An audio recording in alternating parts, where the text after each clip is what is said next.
Nah hari ini kita bakal bahas CSR perbankan dari segi hukum perusahaan. Apakah CSR sekedar kegiatan amal atau sudah menjadi kewajiban hukum yang mengikat bagi bank sebagai badan usaha? Yuk kita bahas bareng-bareng. Oke, pertama-tama CSR atau Corporate Social Responsibility adalah bentuk tanggung jawab sosial perusahaan terhadap masyarakat dan lingkungan di sekitar tempat beroperasi. Dalam sektor perbankan, CSR punya peran strategis bukan hanya soal citra, tapi juga bentuk kontribusi nyata terhadap pembangunan berkelanjutan, sustainable development. Bank Indonesia dan Otoritas Jasa Keuangan atau OJK juga bahkan mereka menegaskan bahwa lembaga keuangan tidak boleh hanya mengejar keuntungan, tapi juga harus berperan dalam people and planet.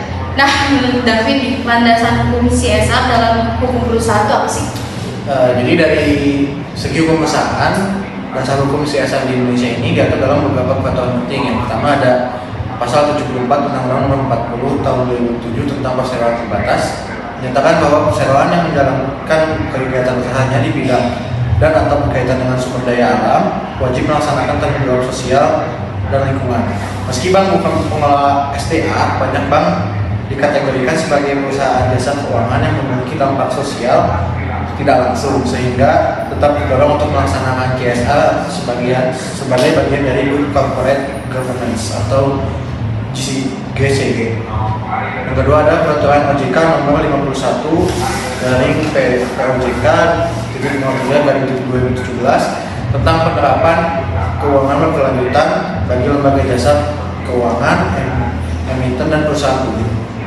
Mengatur bahwa setiap bank wajib menyusun rencana aksi keuangan berkelanjutan atau RKB dan laporan keberlanjutan atau sustainability report. Jadi CSR di perbankan ini bukan hanya sekedar sukarela, tetapi terintegrasi dengan strategi bisnis dan laporan keuangan resmi. Yang ketiga ada Pasal 15 B Undang-Undang Nomor 25 Tahun 2007 tentang penanaman modal. Mengharuskan setiap penanam modal, termasuk di bidang perbankan, melaksanakan tanggung jawab sosial perusahaan. Selanjutnya, tujuan dan implementasi CSR di bidang perbankan sendiri umumnya memiliki 3 dimensi utama, yaitu yang pertama ekonomi untuk mendukung pemberdayaan UMKM, pembiayaan hijau, dan literasi keuangan masyarakat. Yang kedua bidang sosial, beasiswa pendidikan, program kesehatan masyarakat, dan pembangunan sarana publik. Dan yang terakhir di bidang lingkungan, yaitu ada penghijauan, pengelolaan limbah kantor, pembiayaan proyek ramah lingkungan.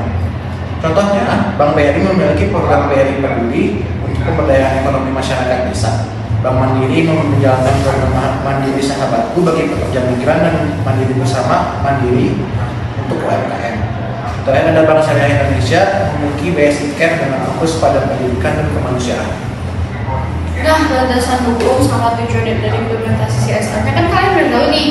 Sekarang kita bagian ke perspektif hukum perusahaan dan juga tantangan dan isu hukum dari CSR ini bakal dijelasin sama Andika. Coba bisa dijelasin nggak, Andika? Jadi perspektif hukum perusahaan ini, dalam perspektif hukum perusahaan, pelaksanaan CSR memperkuat prinsip yang pertama Good Corporate Governance atau CGC, yaitu transparansi, akuntabilitas, tanggung jawab, independensi, dan kewajaran.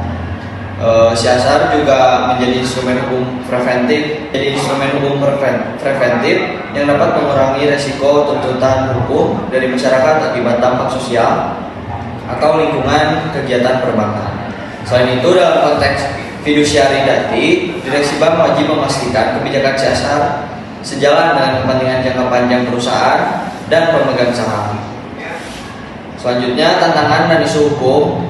Meskipun CSR juga sudah diatur, ada tantangan dalam pelaksanaannya. Belum ada standar sanksi khusus untuk bank yang tidak menjalankan CSR sesuai prinsip berkelanjutan. CSR masih sering dipahami sebagai filantropi, bukan kewajiban strategis. Lalu beberapa laporan CSR hanya bersifat formalitas tanpa pengukuran dampak yang jelas. Nah, jadi kita bisa simpulin bahwa CSR perbankan bukan lagi sekedar kegiatan sosial sukarela, tetapi juga sebagai atau sudah menjadi bagian integral dari kewajiban hukum dan ketika bisnis modern. Nah, melalui CSR ini, bank tidak hanya menciptakan keuntungan tapi juga membangun kepercayaan publik dan menjaga keberlanjutan ekonomi nasional. Nah, makasih ya semua udah mendengarkan episode kali ini. Jangan lupa follow podcast ini untuk pembahasan hukum bisnis dan korporasi lainnya. Sampai jumpa di episode berikutnya. Dadah!